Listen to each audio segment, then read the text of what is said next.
This is the Morning Drive Podcast from Double T 97.3, presented by Cantex Roofing and Construction. I'm Mike Hebert, owner of Cantex Roofing and Construction. Every day is game day, and we'll get it right when it comes to your roofing, construction, windows, and mirrors. Call Cantex Roofing and Construction today. Together, we are one serving you. A new list of bowl projections, and it's good. It's good for the Red Raiders. If they don't have the Red Raiders in the playoff, you can take a torch to it. Mark Schlabach does. He has number 11 Penn State coming here to Texas Tech.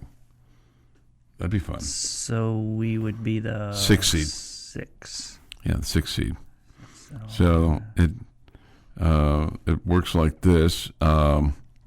So he has South Florida as the 12th seed playing at the 5 seed Ole Miss, and then the 11 seed Penn State at Texas Tech. He has the 10 seed Georgia at number 7 Oklahoma. The other guy in this ESPN poll has number 10 Georgia at number 7 Texas Tech, and then both of them have Alabama at number 8 Indiana. Okay, so you just got to keep winning. It's as simple as that. You keep winning. I have in fact heard that rumor. If you want to make the college football playoff, you just have to keep winning. Yeah, but I mean, wins. Sometimes it's hard to just think one game at a time. Mm-hmm. Right, but that's go 1-0 this week. That's right. Go 1-0 this week. Mm-hmm. That's right. The Cougars. We're not looking ahead to Kansas. We're not worried about a trap game. We got to focus on Houston. Yeah, no. Houston's 4-0, man. That's right. We got a big week ahead of us. That's right. Ohio State's 1, Oregon is 2, and let's see who I don't have who's 3. Do those two have to play each other in the regular season? Guessing not. If they have them 1 and 2. No, I don't think so. If they're predicting them 1 and 2 in the playoff. Yeah, I don't think so. So that's just. And keep that December 19th and 20th date on your calendar open. Right now, no Christmas parties on those dates. That Friday night or Saturday at any time.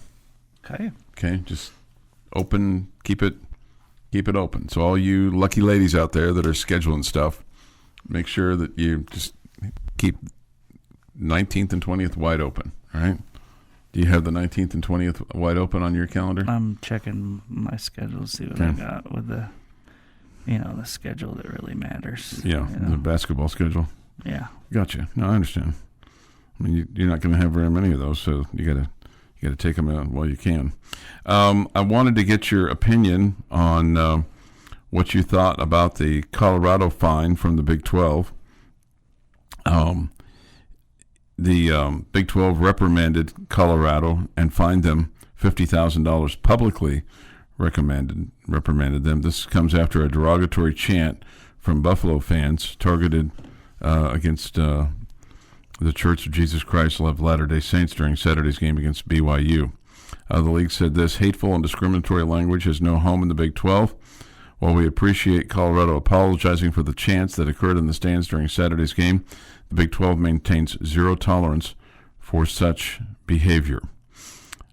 Is it enough to discourage other home teams from having their fans do that, or is this a one-off?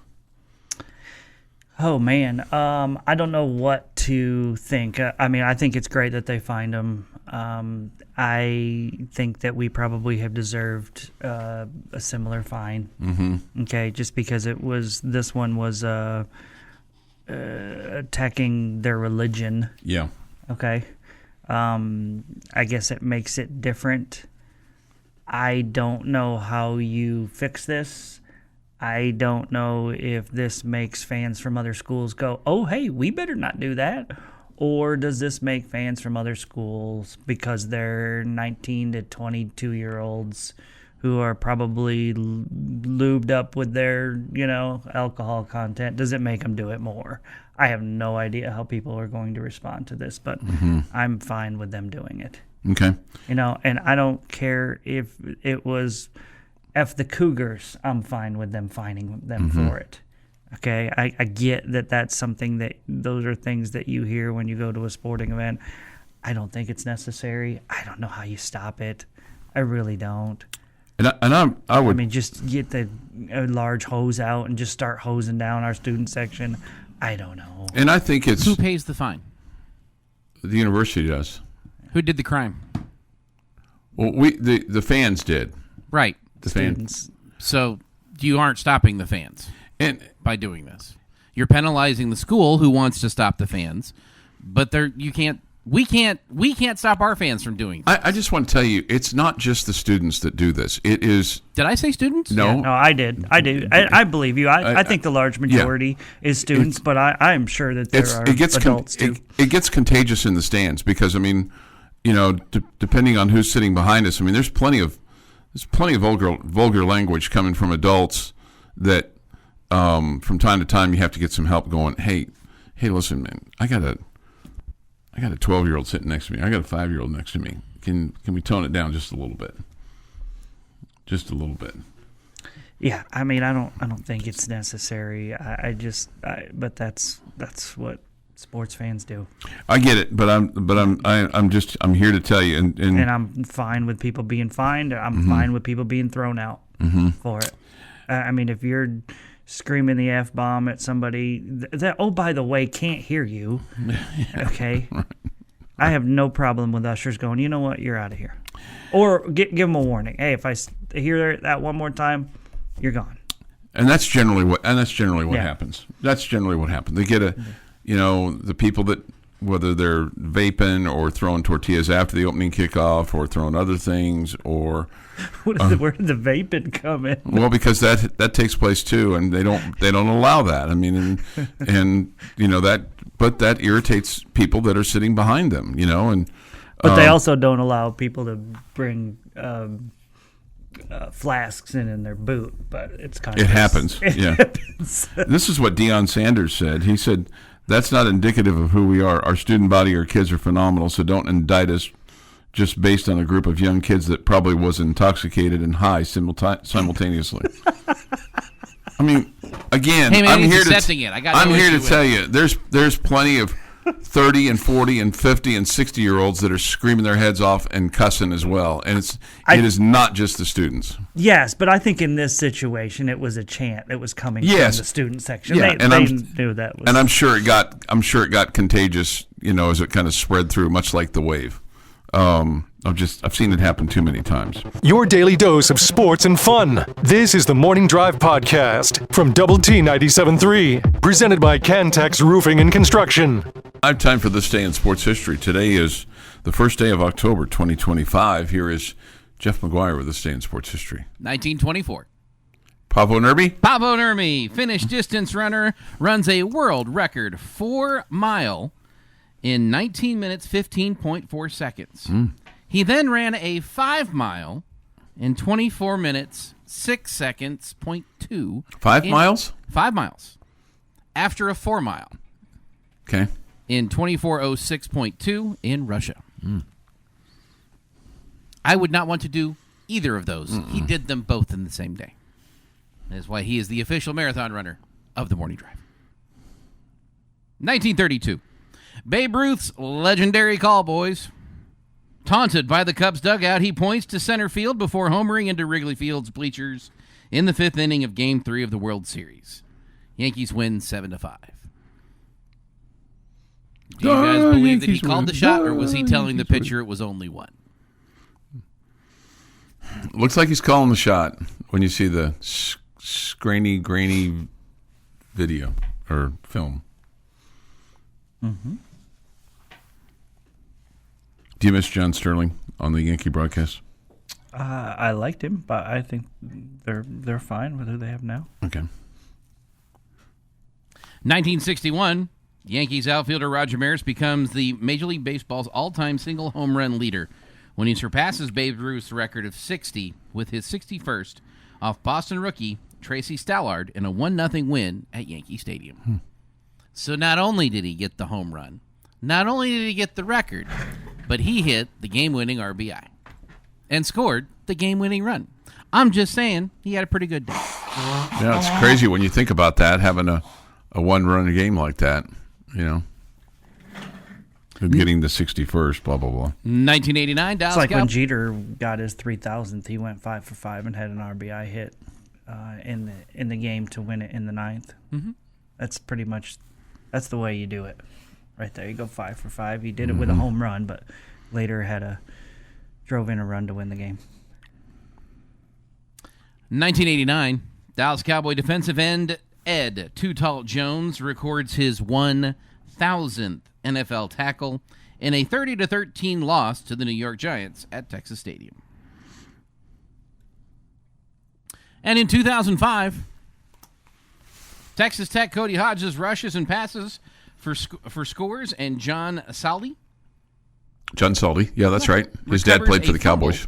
For a touchdown in a 30-17 win over Kansas. Nice. I do not remember this game. Where is it? Was it here? It was here, right? I do not remember this game. Okay. I don't know. And it's a little embarrassing that I do not remember this game because it wasn't that long ago. I mean, it was, but 2005. It wasn't that long ago. It's 20 years ago. I should be embarrassed, and I am. Happy Homemade Cookies Day. Nice. Happy National Pumpkin Seed Day, which is the first Wednesday in October every year. Did you ever have the pumpkin seeds, where you put them in the oven and then you... Absolutely. That's what this is. Crunched them up. Okay, ate them. Happy Pudding Season. And Happy World Vegetarian Day.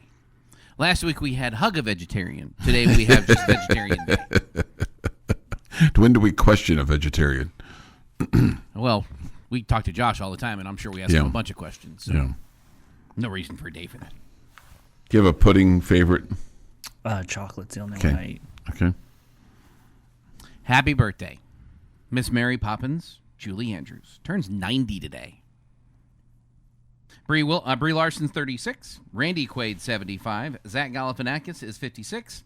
Mark McGuire, 62. And Rod Carew is 80. And on this day, Jamie Lent would have been a very happy guy in 1890. An act of Congress creates Yosemite National Park, Nice. home of such natural wonders as Half Dome and the giant sequoia trees. Environmental trailblazer John Muir and his colleagues campaigned for the congressional action, which was signed into law by President Benjamin Harrison and paved the way for generations of hikers, campers, and nature lovers, along with countless "Don't Feed the Bear" signs. And that is this day in sports history. Stay in sports history, 6:50 this morning here on the morning drive. Here's another college football playoff prediction. This is from On3 Sports, Jamie. In this particular case, they have the Red Raiders in it, but as the 9 seed and playing at the 8 seed, Penn State.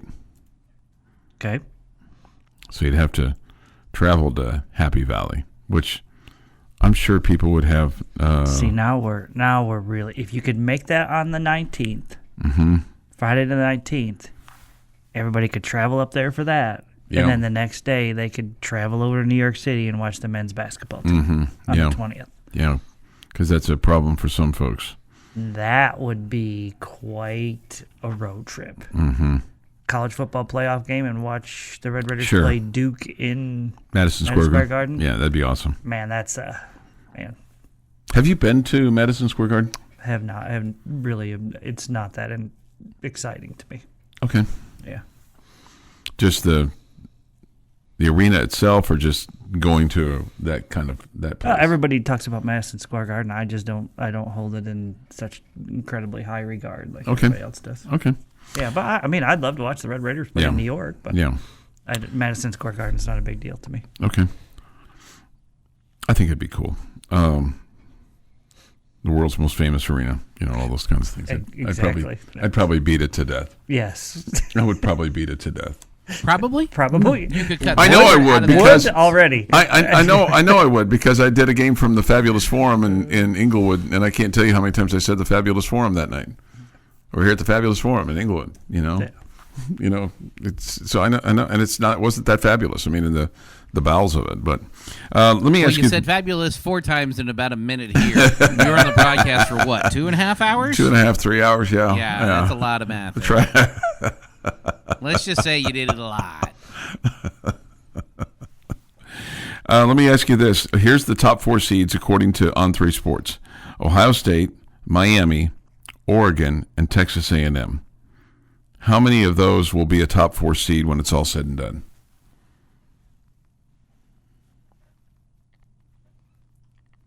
I'll guess 2. 2. Which 2? I can tell you don't like this game. Ohio State and Oregon. Okay. Yeah, I don't think A&M or Miami are going to be in the top 4. Miami's going to lose to Florida State this weekend. Wow. Okay.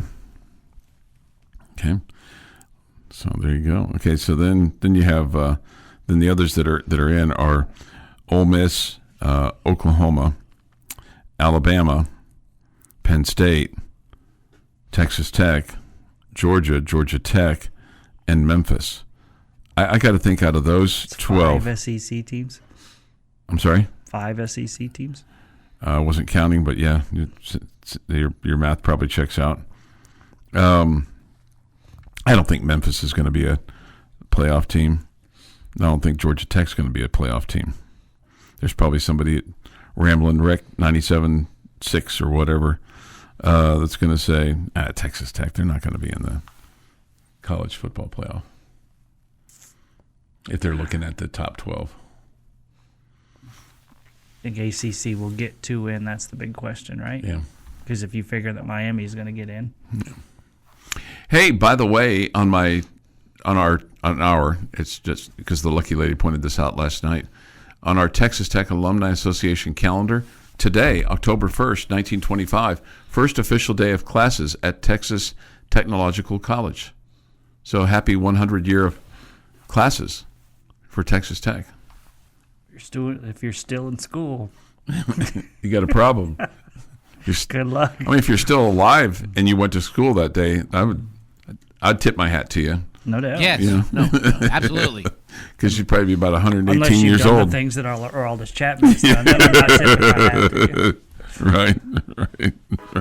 The Morning Drive podcast from Double T 97.3 is presented by Cantex Roofing and Construction. The Morning Drive. Good morning with Jamie Lent and Jeff McGuire. I'm Chuck Heinz. It's nice to have you with us this morning. Thank you for spending a portion of your day, or if you spend the whole day with us. We really, really, really, really appreciate that. That'd be great. Yeah. That'd be weird. You're going to be sitting behind my desk while I'm sitting there, putting the podcast together and while I'm doing logs. And spending the day with us on the radio. Okay? Jeff, he made it about you. That means listening to the radio. He said spending the day with us. That's not what he meant. I meant us He meant collectively. listening Weird. to our radio station. Yeah, collectively us, whether it's the end of the bench, the bottom line, or it's baseball today, tech talk this afternoon, all that stuff. Got the Cowboys crosstalk tonight at 7, So we got plenty of stuff going on. And we got this big football game coming up on Saturday with Texas Tech and Houston. Cougars are 4-0 in the season, 1-0 in the Big 12, just like the Red Raiders. Tech is ranked 11th in one poll, Associated Press, 14th in the coaches poll. So feel like that I haven't seen and I don't go searching this out. So to say that I haven't seen the line means it hasn't hit me across the face. Okay. So I'm assuming Texas Tech's favored, and I'm assuming it's, I don't know. It's up to 11.5. Oh, 11.5. Okay, double digits. I was going to say somewhere around 7 or so. My friend Mike weighed in yesterday with his score prediction. You want to get Mike's prediction? Sure. 43-13 Red Raiders. I like it. I'll take that. Okay. So, there was a time when Houston was really, really good. Between 79 and 85, they won 7 straight. Red Raiders won in 86, winning at Jones Stadium 34-7. then tied a game, then lost 3 straight, and since 1991, you've lost 1 game, and that was September the 26th, 2009, losing 29-28. So, and that's a game you should have won, frankly. And then it wasn't that long ago, Jamie, in 2022, so 3 years ago, it took you 2 overtimes to win. Yeah. 33-30. So, well, that took them 2 forward passes on 1 play to get us to overtime.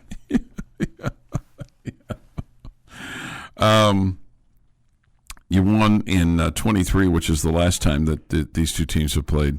That game was here in Lubbock, and that was a 49-28 affair. Wasn't that play reviewed as well? And they still didn't catch the 2 forward passes? No, I don't think. I think it was before. I think it was longer ago than just a few years ago. I don't think it was reviewable. I thought, yeah, because they got away with it. No, I know they got away with it. Yeah. Yeah. I could have sworn there. Maybe it wasn't against Houston where the opponent had no, 2. it was against Houston. But when Chuck, tell me again what years we played them. Here recently? Recently, yeah. Okay, so we played them in 23, won 49-28. I don't think it was that game. Played them in 22 and won in 2 overtimes, 33-30. Played them in 21. That was a neutral site. And won 38-21. That was at NRG, right? I believe so. Yes. I feel like it was even before this. Played them in 18. Yeah. And won 63-49. Maybe it was that year. That was at Jones Stadium. Yeah. Okay.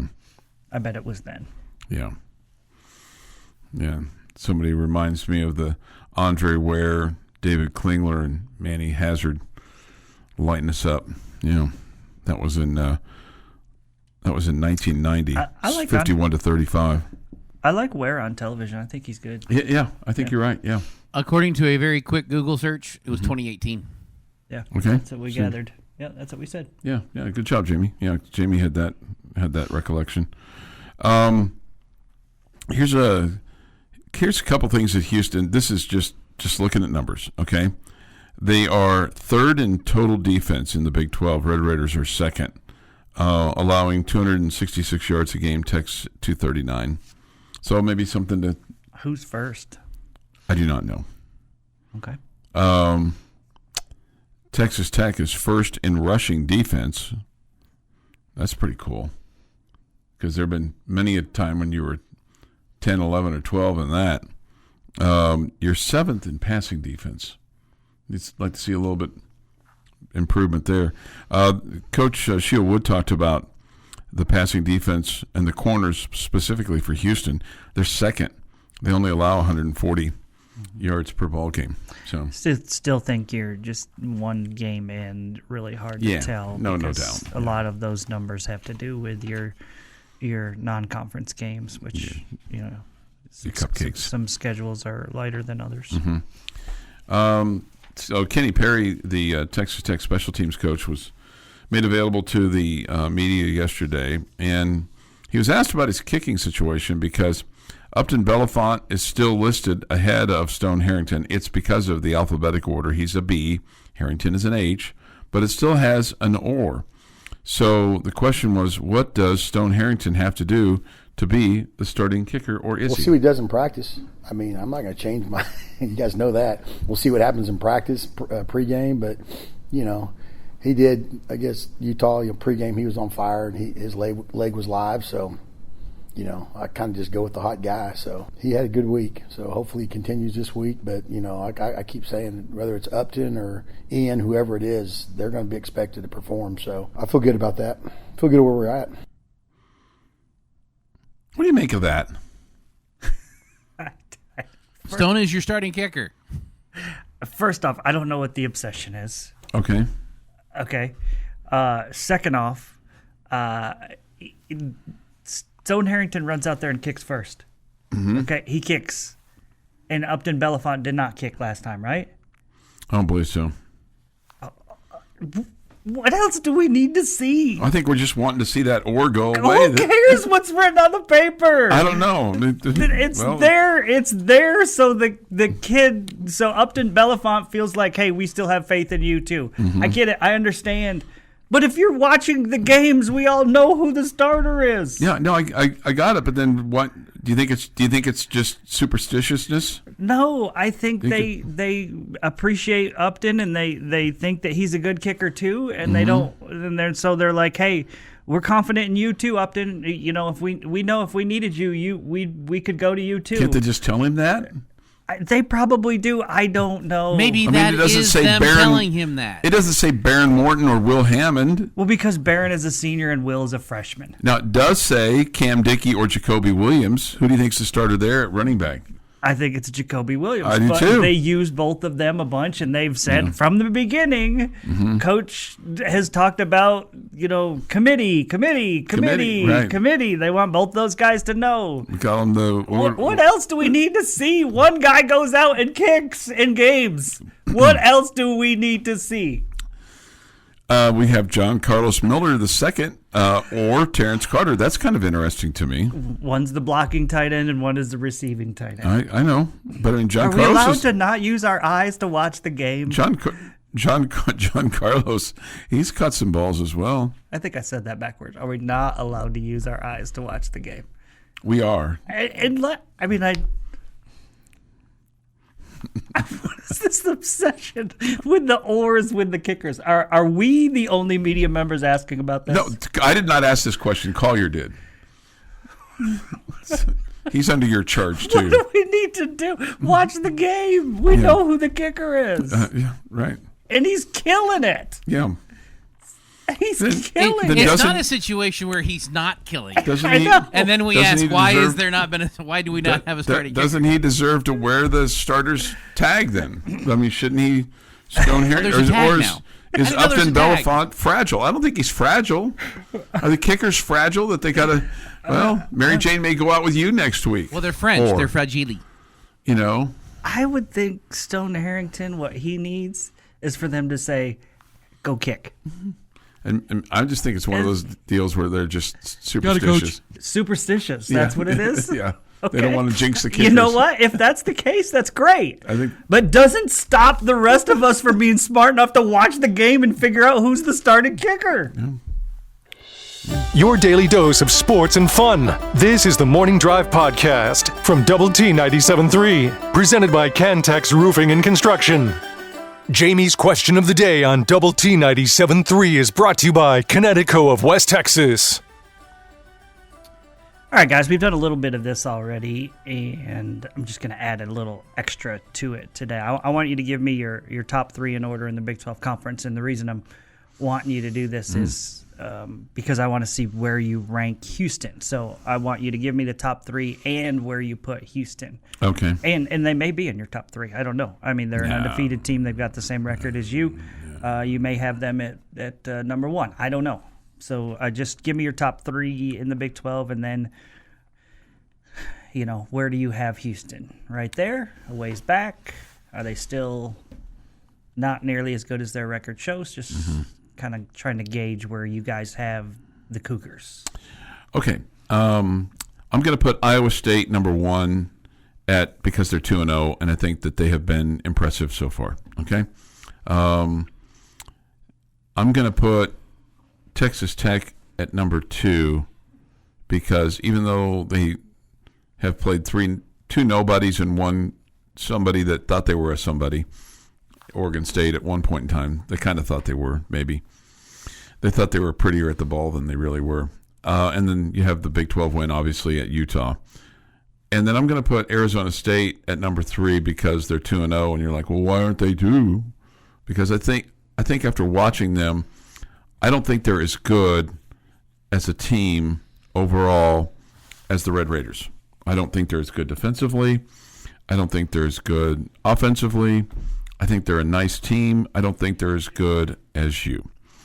With regard to Houston, and you can kind of guesstimate. I'm going to say you can guesstimate. I'm going to say, 11. Okay. 11. All right, my top three.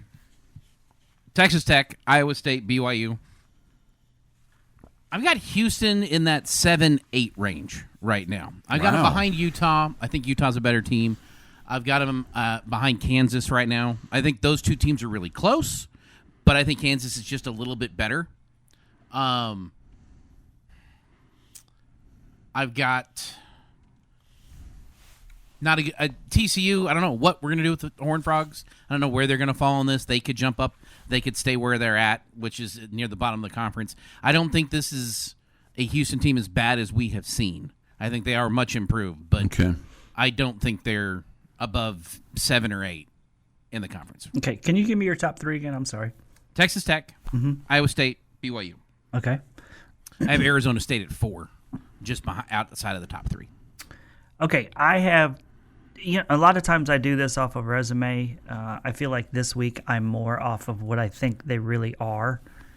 And I have Texas Tech at the top. I have Iowa State at number 2, and I have Utah at number 3. I still think Utah is one of the top 3 teams in the conference. I think they have a loss because they played the best team.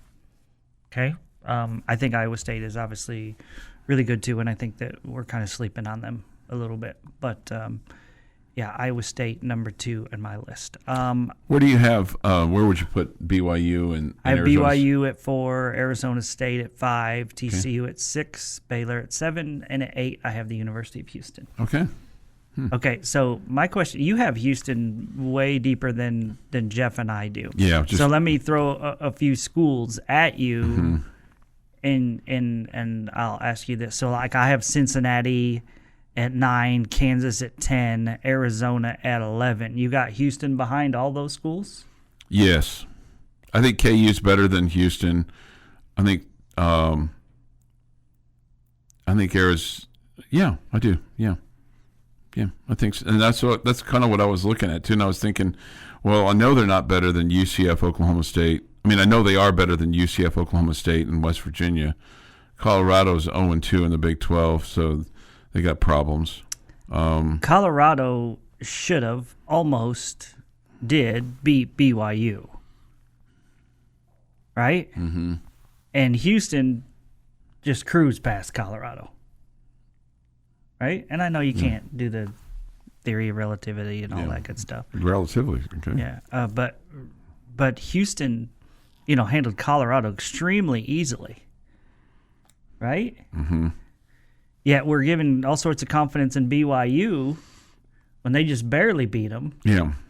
And you're giving Houston no credit for just handling them easily. Right. I just, there's probably some recency bias and long-time bias and just overall bias. Yeah, I think Houston is a really good defensive team. Mm-hmm. I think you're probably right about that. And I think they're a lot better on offense because they have a real quarterback. Okay. Who's good. And that tight end, I mean, they talked glowingly about he's a big target, the 6'7" kid. Okay. But, yeah, I think they're decent. I just – there's a lot of teams in this conference I just can't put in front of Houston. I think it gets really hard to rank them when you get in the middle there just because, I mean, I don't know what to think of. Kansas, obviously, they're really good on offense, but they can't stop play anybody. Defense. Mm-mm.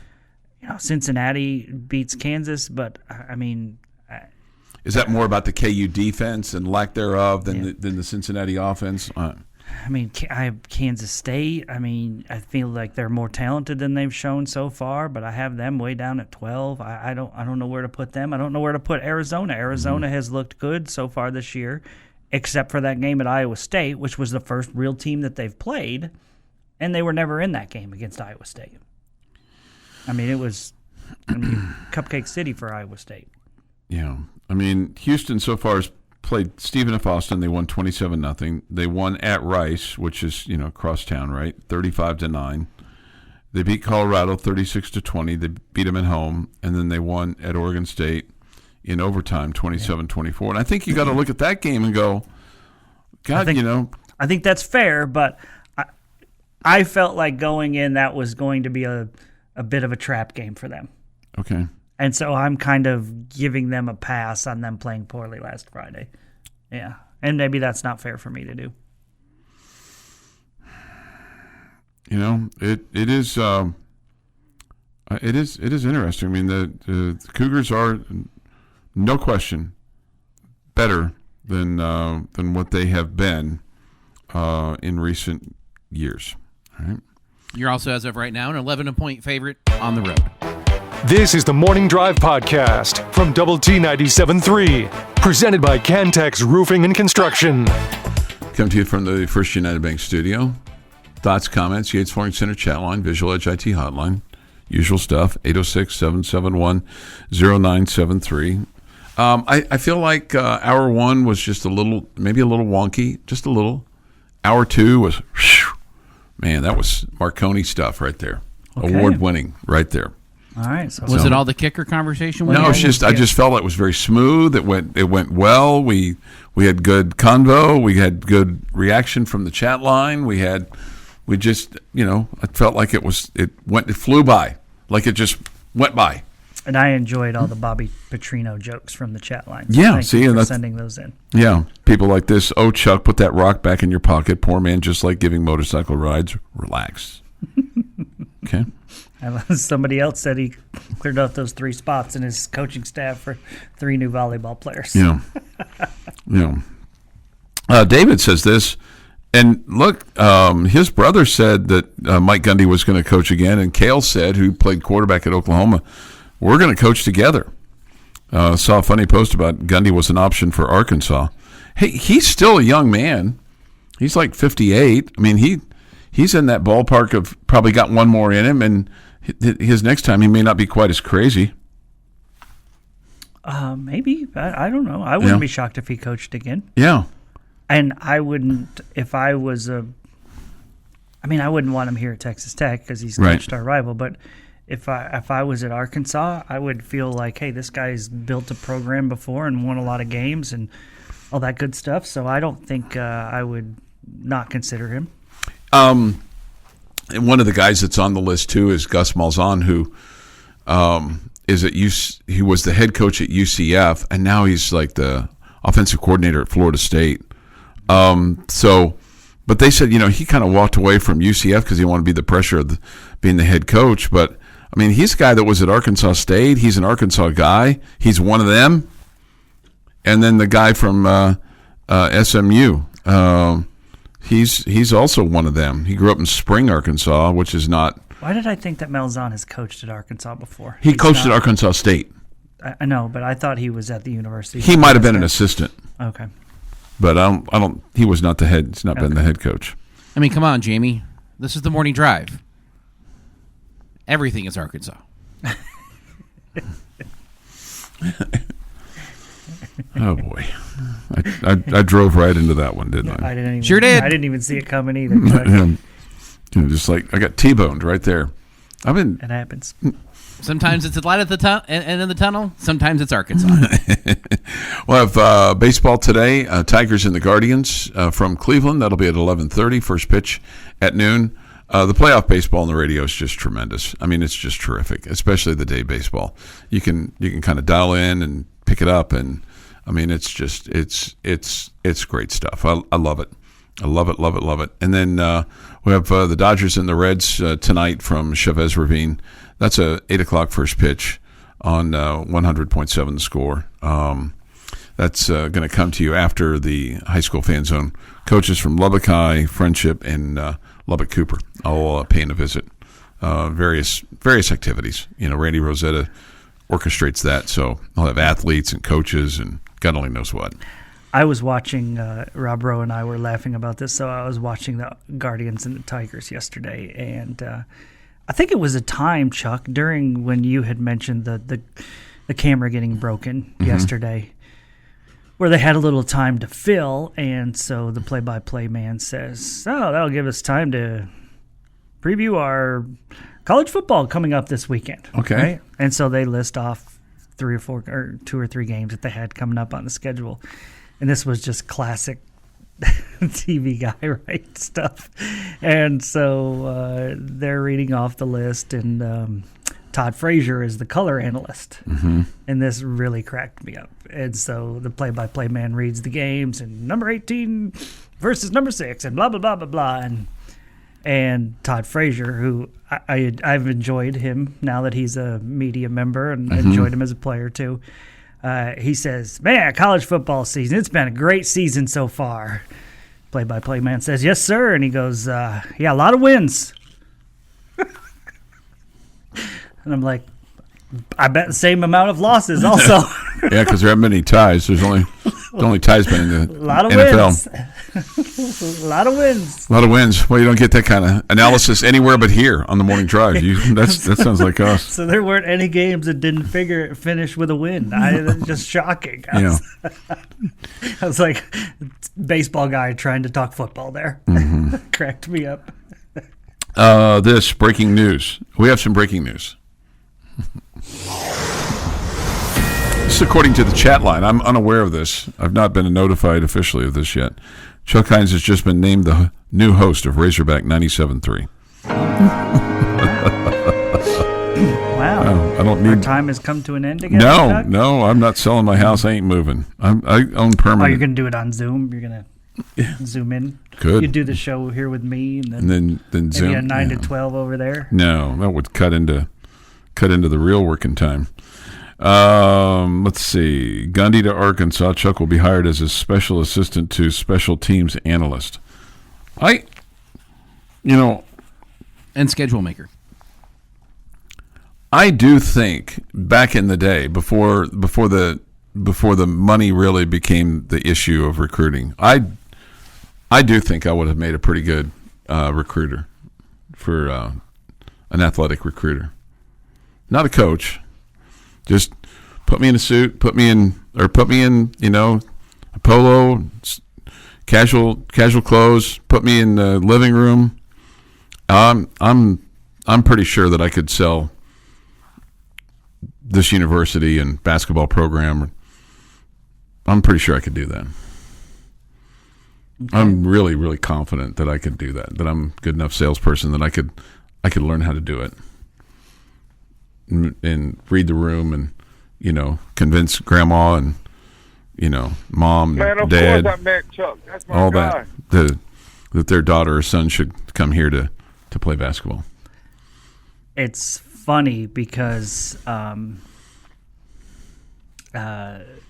my daughter has been lucky enough to go on some college visits, and we've had college basketball coaches selling their programs to us. Right. And my daughter usually has a few questions, and then she just kind of turns and looks at me like, okay, Dad, now you ask some questions. Okay. Because she knows I have different ones. Sure.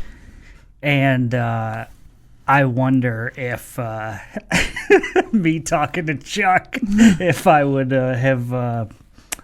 I would have bought his lines or not. Well, I'd be genuine. I'm genuine. I'll tell you that, like, if I'm talking to somebody about, various things that we have to offer, I'll say if I feel like it's good for them or not. I'll be honest with them. Yeah. Oh, somebody on the chat line makes great sense here.